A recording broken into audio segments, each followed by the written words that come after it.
पैसे बचाना ज़्यादातर लोगों के लिए बड़ी समस्या है, सिर्फ इसीलिए कि हम अपनी कमाई का हर एक रुपया खर्च करना पसंद करते हैं। तो चलिए आज 5 टिप्स पर एक नज़र डालते हैं जो तुमको हर महीने बहुत सारे पैसे बचाने में मदद करेंगी। तो मैं तुमको अपने 3 दोस्तों से मिलवाता हूँ, राम, राहुल और राज। राम 25 साल का है और उसे पैसे खर्च करना पसंद है। वो हम में से ज़्यादातर लोगों की तरह पैसे नहीं बचाता है, क्योंकि उसके पास 5 लाख इनकम वाली एक स्टेबल जॉब है जो उसके सारे खर्चे जैसे होम लोन, कार और नया आईफोन सबको संभाल लेती है। जैसे जैसे समय बीतता है राम की शादी होती है और वो बाप बन जाता है। अब केवल अपने खर्चे पूरे करने के बजाय उसे अपने बच्चे और शायद अपनी पत्नी के खर्चों को भी पूरा करना है। लेकिन पिछले 5 सालों में उसकी सैलरी में सिर्फ 15% की बढ़त हुई है। अब उसे सभी जरूरी चीज़ों का भुगतान कर पाने के लिए अपने खर्चों में कटौती करनी होगी। जैसे जैसे जीवन आगे बढ़ता है उसकी सैलरी बढ़ती रहती है, लेकिन उतनी नहीं जितनी कि उसके खर्चे। तो कई सालों बाद राम रिटायर होने का फैसला करता है, लेकिन वो देखता है कि उसने कोई पैसे सेव नहीं किए, इसलिए उसके पास काम करते रहने के अलावा कोई ऑप्शन नहीं है। दूसरी तरफ राहुल अपने 60s तक पहुंचने पर खुद को राम की स्थिति में नहीं देखना चाहता, इसलिए वो अपनी सैलरी का 10% बचाने का फैसला करता है, इस उम्मीद में कि जब तक वो 65 साल का हो तब तक वो काम करना बंद कर सकता है और अपने जीवन का आनंद ले सकता है।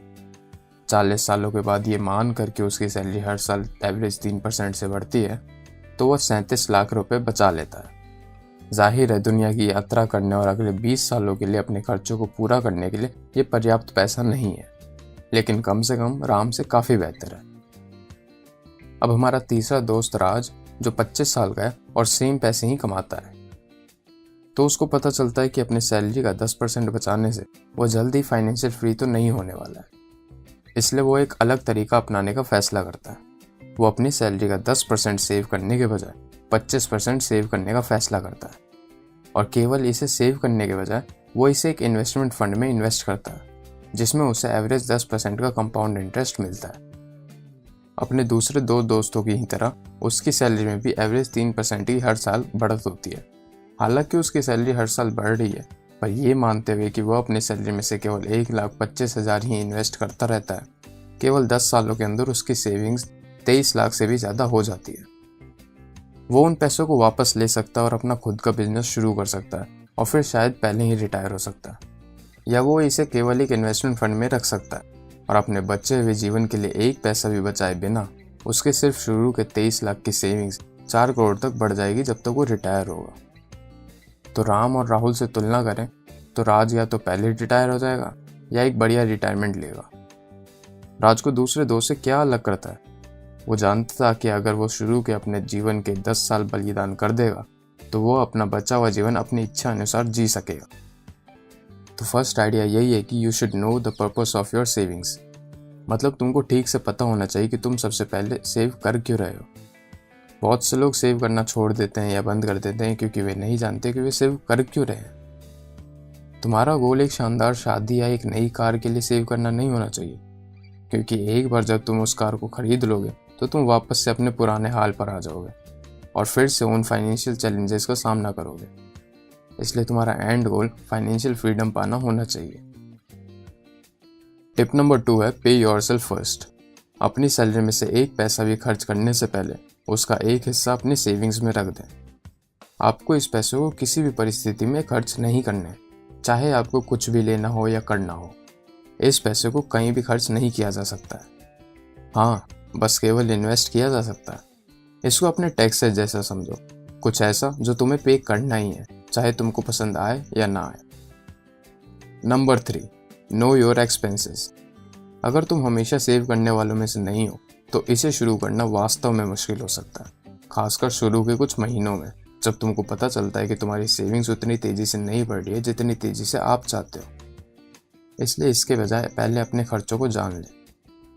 अगले 30 दिनों तक जितने खर्चे तुम करोगे उन सबको एक जगह लिखना शुरू करो, ताकि महीने की आखिर में तुम्हें इस चीज़ की समझ हो जाए कि तुम अपने पैसे कहाँ और कैसे खर्च करते हो, और तुम उन चीज़ों से अपने खर्च घटा सकते हो जिन चीज़ों का तुम्हारी लाइफ पर ज़्यादा बड़ा इफेक्ट ना हो।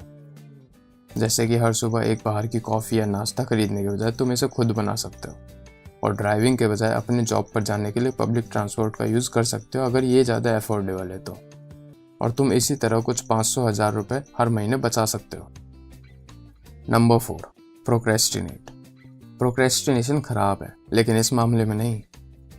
आमतौर पर हम तब एक्साइटेड हो जाते हैं जब हम तुरंत कुछ नया खरीदना चाहते हो, भले ही इसकी हमें वास्तव में ज़रूरत ना हो। लेकिन समय के साथ ये एक्साइटमेंट ख़त्म हो जाती है। यह ऐसा है, जब तुम नया फ़ोन खरीदते हो तो पहले कुछ दिनों तक तुम उसके बारे में एक्साइटेड रह सकते हो, लेकिन फिर तुम जानते ही हो क्या होता है, ये नॉर्मल हो जाता है। तो क्यों ना चीज़ों को खरीदने के लिए इंतज़ार करने की आदत डालें, खासकर महंगी चीज़ों को। तुम अभी भी अपनी ज़रूरत की सभी चीज़ों को खरीदोगे, लेकिन कई बार ऐसा होगा जब तुम अपना माइंड चेंज करोगे और अपने पैसों पर पकड़ बना के रखोगे। Number 5, use cash always. जब भी तुम कुछ खरीदो तो डेबिट कार्ड के बजाय हमेशा कैश यूज़ करने का ट्राई करो।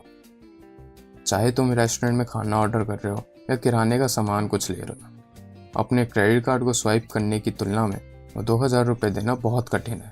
केवल इसीलिए क्योंकि जब तुम अपना कार्ड स्वाइप करते हो तो साइकोलॉजिकली ऐसा लगता है कि तुम बहुत कम खर्च कर रहे हो।